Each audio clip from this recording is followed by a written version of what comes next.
Welcome to the Hindu analysis of StudyIQ. Today is 17th July. I am Prashant Mavani. Let's have a positive start.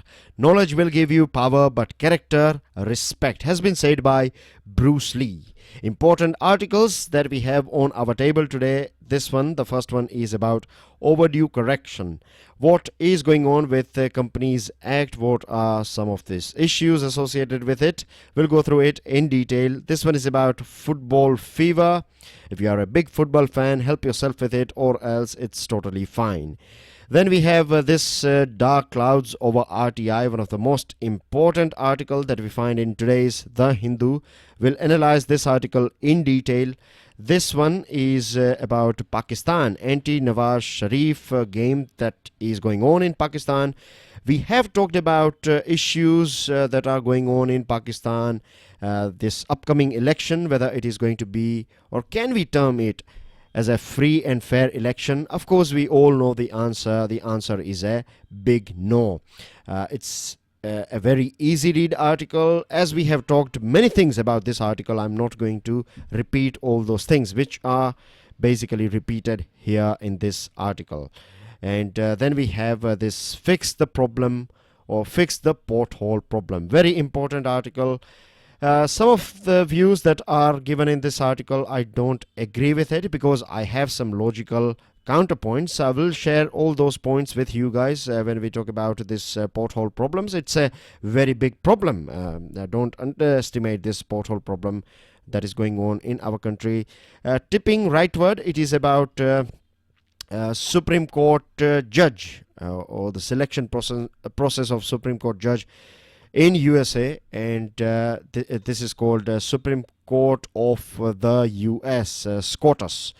So President of USA has appointed a person as Supreme Court judge, and this article is saying that the Supreme Court of USA is tilting towards right. Tilting towards right basically means that it is being more pro-right party, that is Republicans. Again, not that directly important for your examination. And here you have this article on 377, redemptive moment. Again, dear friends, we have talked about this 377 many a times. We have analyzed this particular topic from various different angles. So again, help yourself if you are interested in it. Apart from that, if you can drop it because we have talked about all different things that are mentioned here. Now, I have some important news items from Economic Times for you guys, very important financial news as well. And of course, we'll go through some important news items that we find in the Hindu newspaper. But before that, I have a good news for all of you. Up to 50% discount is available on our pen drive and tablet courses. This is going to last till 23rd July only. To find out more about it, check out StudyIQ.com. Any question or queries, feel free and give us a call on the numbers that you can see on your screen. I will share the PDF on my Facebook page and Twitter handle like every day. And may I request you guys as well that don't just watch this video, don't just download the PDF. Make sure that you share it with at least one person, right? Do help me out with this thing and hit the like button if you learn something from today's discussion.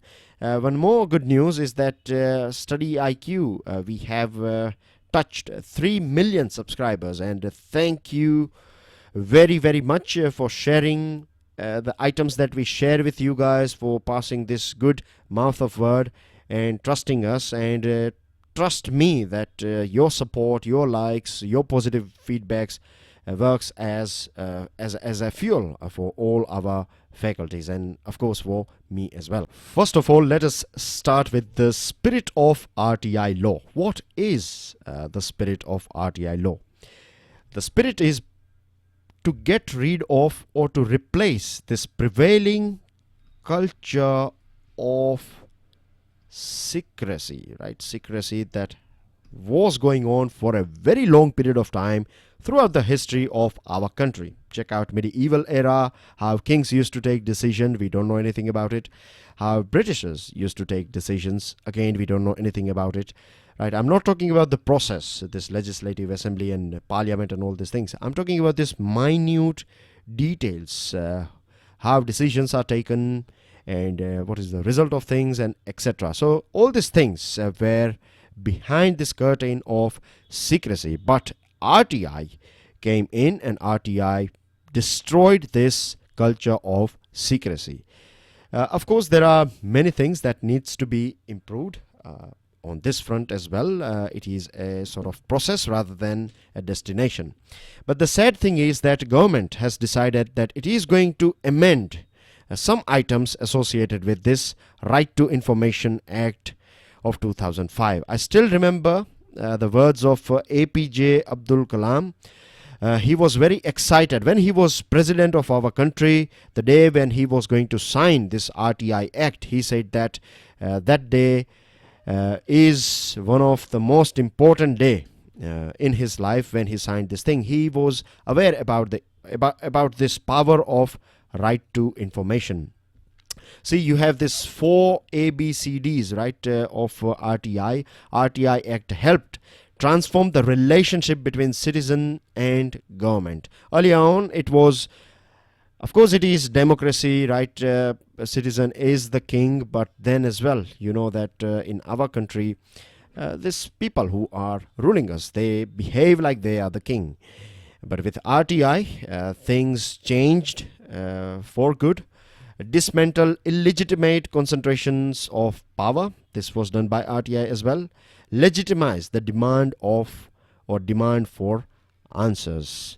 Why? Right? This is the thing that we can ask now because of RTI. You have to answer us, right? RTI is basically forcing these bureaucrats or people in power, and this citizens can demand this thing that you have to, if you are in authority, right, then you have to answer us. You are not our boss, right? We are not your honeypot.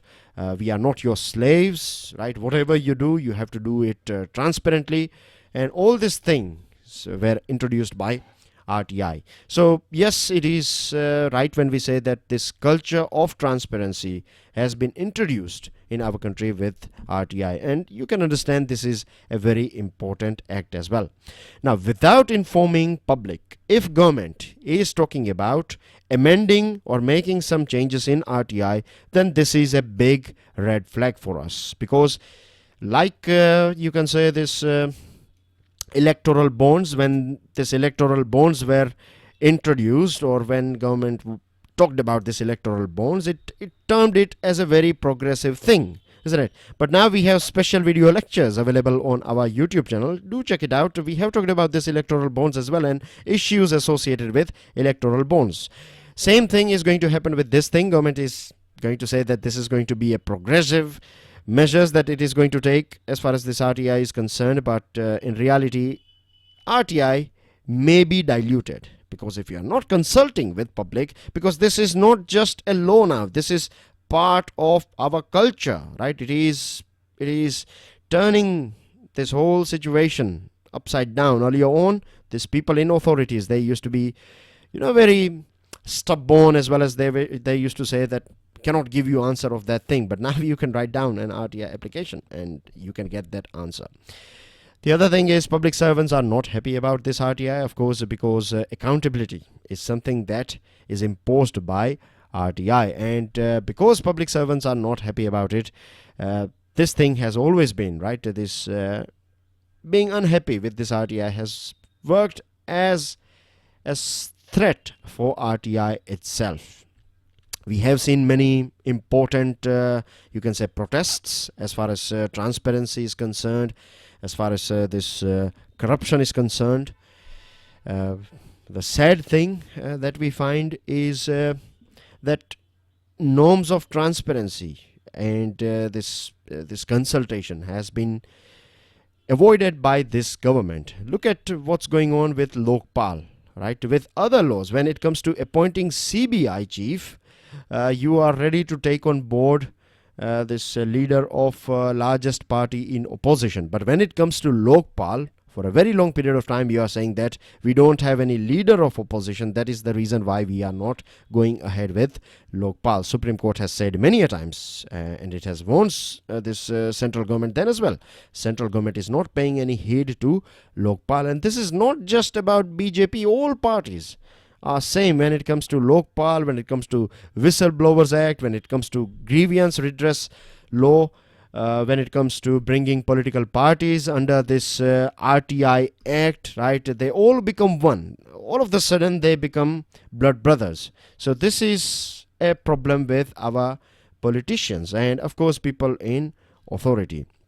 Now, under Section 4.2 of this RTI Act, it says that it shall be a constant endeavor of every public authority to provide as much information suo motu, that means without people or without us asking for this information, it is the responsibility, it should be a constant endeavor of this public authorities to provide this information. Now we have, since this RTI was introduced back in 2005, things have changed a lot. Now we have this computers and websites and all these things. It used to be there at that point of time as well, but it's much faster, it's much better now. We are in 2018.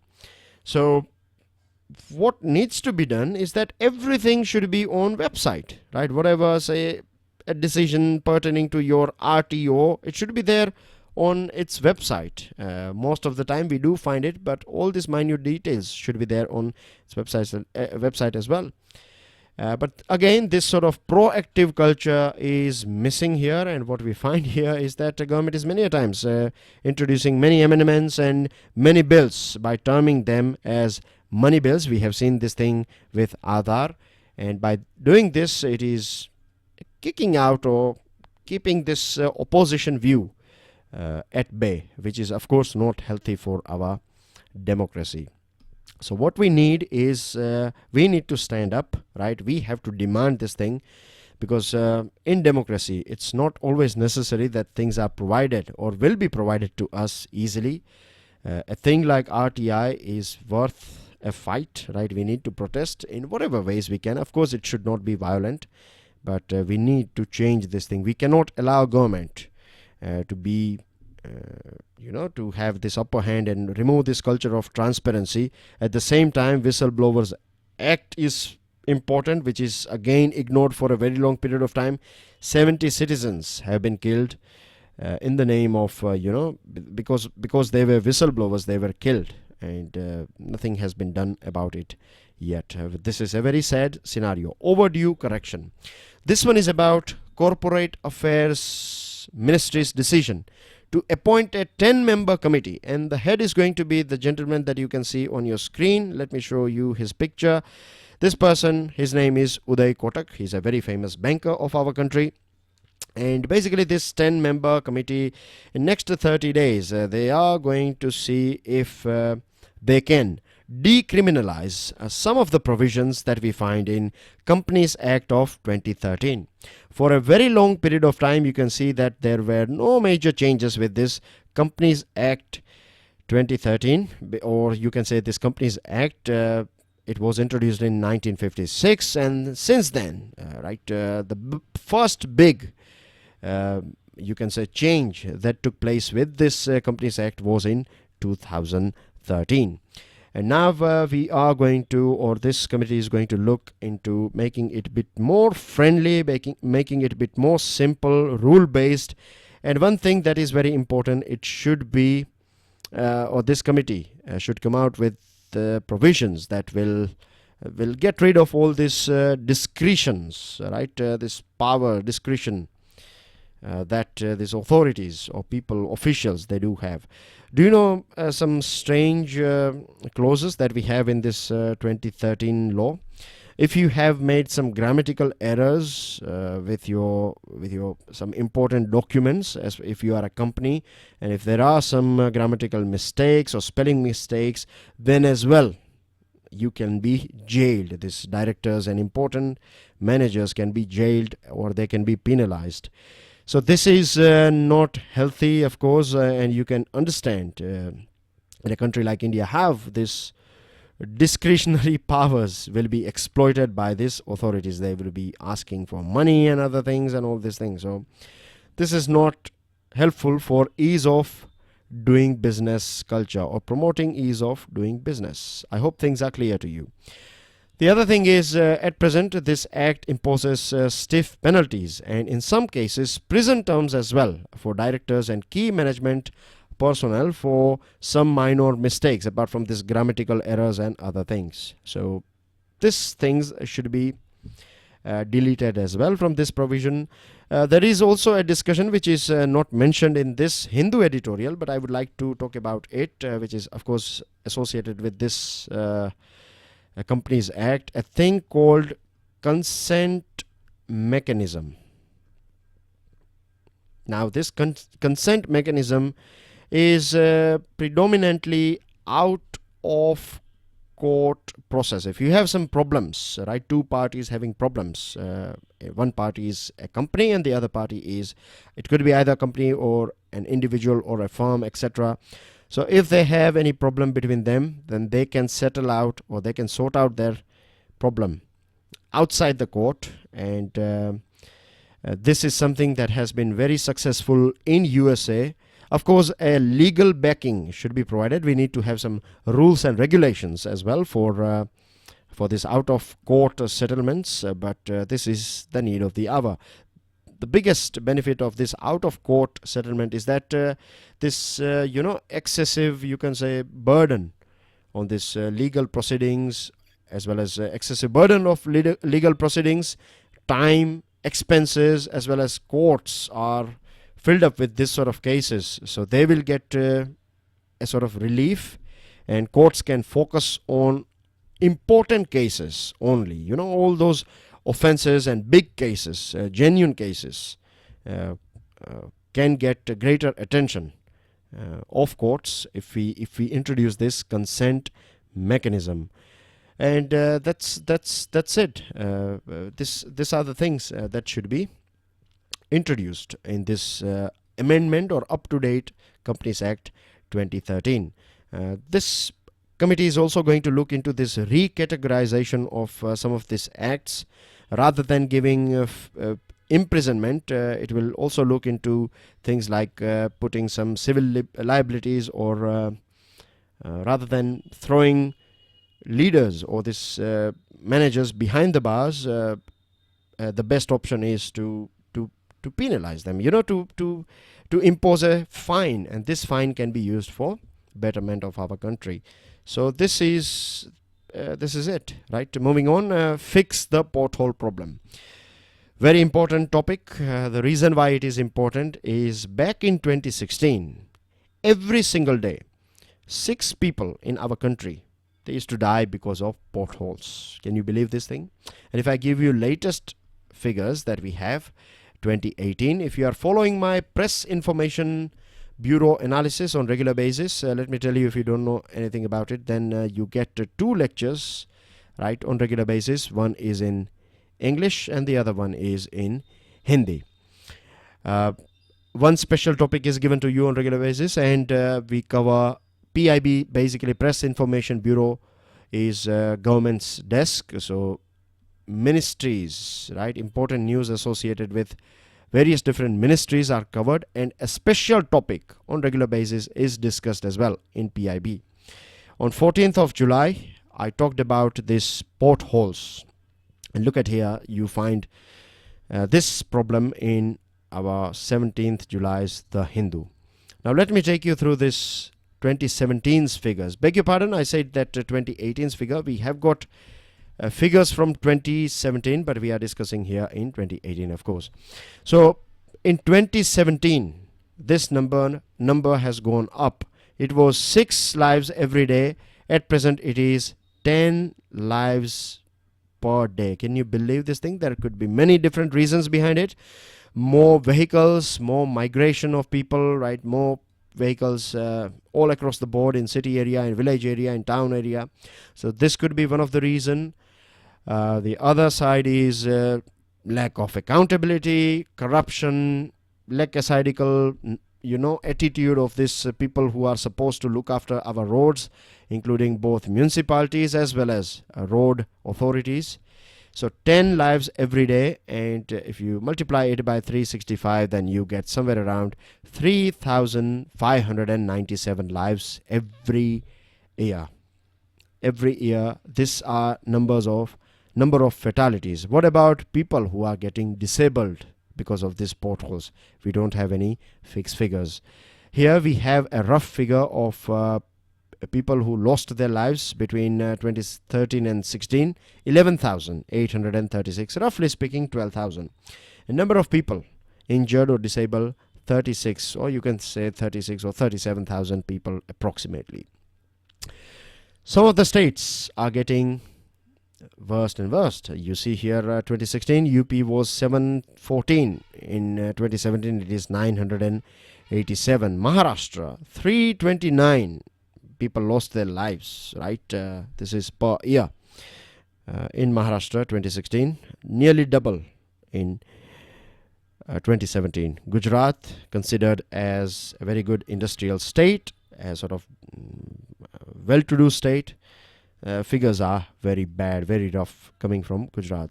So this is a scenario of our roads. I'm sure you are also aware about this thing, that Indian roads are one of the most dangerous roads in the world.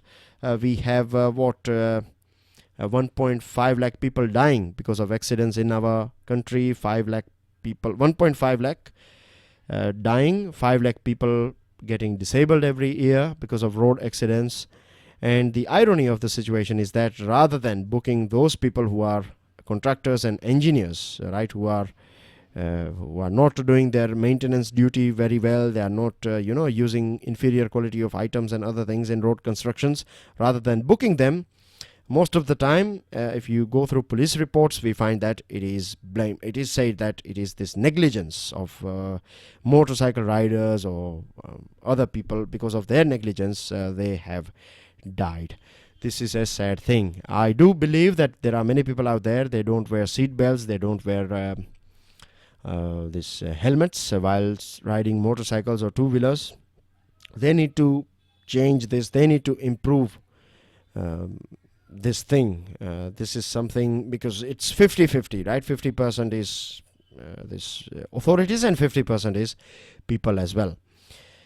Now, Motor Vehicle Act, the current one, does not have any provision to ensure accountability of road authorities or engineers' design and maintenance of roads. If there is any defect in it, then no one is responsible for it. But this new bill is talking about it, a 2017 amendment bill, which is stuck in parliament at present, which is very sad thing. Nitin Gadkari said that this is going to be a game changer, but we have to work on multiple sector. It's a multi-sectoral issue, from policy making to implementation to licensing authority to vehicle producing authority, or vehicle producing vehicle producing, as well as people who are, or this body that is giving green signal to safety standards of vehicle. All these things have to be changed. Road construction and everything, we have to be more logical, and we need to train our people to be not just good vehicle users, but to be a good road users as well, or else we are going to see this sort of deaths, and so many families are getting destroyed because of this sort of incidents. With this, dear friends, our pen drive and tablet course for UPSC is 22,500. If you compare this with the other coaching classes that you find, right, traditional coaching classes, then you have to pay 2 lakh rupees over there. So it's a good deal, and at present you are getting good discount as well. Make sure you go through StudyIQ.com. Now let me take you through financial world first. The government is going to infuse 8,000 crore rupees in 5 to 6 different public sector banks. This capital infusion will help banks make coupon payments on AT1 bonds. If you don't know what AT1 bonds are all about, AT1 bonds are perpetual in nature, and they provide higher interest rates to investors. So this is AT1 bond. You'll find the full article on not Financial Times, but Economic Times. And the other thing is, you have this definition here of Reserve Bank's prompt corrective action framework. This PCA framework is meant to encourage banks to avoid certain riskier activities and focus on conserving capital so that their balance sheets can become stronger. Very important definition here. This whole infusion, this 8,000 crore infusion, will be part of this big infusion or this recapitalization plan that was declared last October by government. So 2.11 lakh, and after this 2.11 lakh, 1.35 lakh crore rupees will be recapitalization, and 58,000 crore rupees will have to be raised by banks themselves. Big NPA or bad loan is a big problem for banks. Moving on to another item, wholesale inflation is very high at present, right? If we go through retail inflation, right, consumer inflation, CPI, consumer price inflation, then we find that it is very high as well. A couple of days ago we talked about this thing, that CPI has gone up, and now what we find is that wholesale price index, that is of course wholesale items that are sold in wholesale in the market, is gone up as well. And one of the reason is high crude oil prices is a big problem. Because of high crude oil price, transportation cost will go up, and this will create inflation. Then there is an uptick in cotton price, electricity tariffs have gone up, and all these things will mean that RBI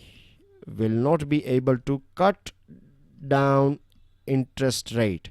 And if interest rates are not chopped off, or in fact interest rates will go up, so loans will become expensive. And you know the whole chain now, right? The whole ripple effect of this thing, that if loans will become expensive, then businessmen or businesswomen, they won't be inclined to get a loan and start new business or new factory. So jobs will come down, investment in our economy will come down because inflation is high. So people will save their money, and interest rate will go up, and all these things. So less money in the market, less investment means less job, less progress, less growth, all these things. And so that's everything about it. Moving on to another item, fuel factor. This is a sort of graph that you get, or a big picture of which state is using how much of fuel. So as far as petrol is concerned and diesel is concerned, Goa is the highest user. As if you see it from per capita consumption, then Goa is the highest oil, petrol as well as diesel using state. Bihar is lowest in both categories, diesel and petrol. And if you talk about petrol and union territory, then Puducherry is the highest among union territories, and Dadar and Nagar Haveli is highest as far as diesel is concerned. Now what next? This is about LIC taking over this bank, IDBI Bank. A special video lecture was delivered to you a couple of months ago when this news was first reported, and we have talked about it in detail, so help yourself with it. Basically what government is trying to do is government is asking this big profit making government companies to take over all those banks that are not doing very well. So by this way, right, government's personal book will stay clean, but this will add burden. There are positive and negative side.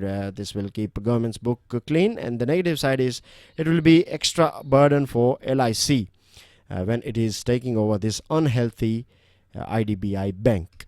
Afghanistan is getting more and more worst. As you can see here, number of people dying between 2009 and 2018. You see the numbers here, it was 1,000, and if you come here to 2018, then we find that so far till January to June, the record has been broken by this terrorist. 1,692 people have died.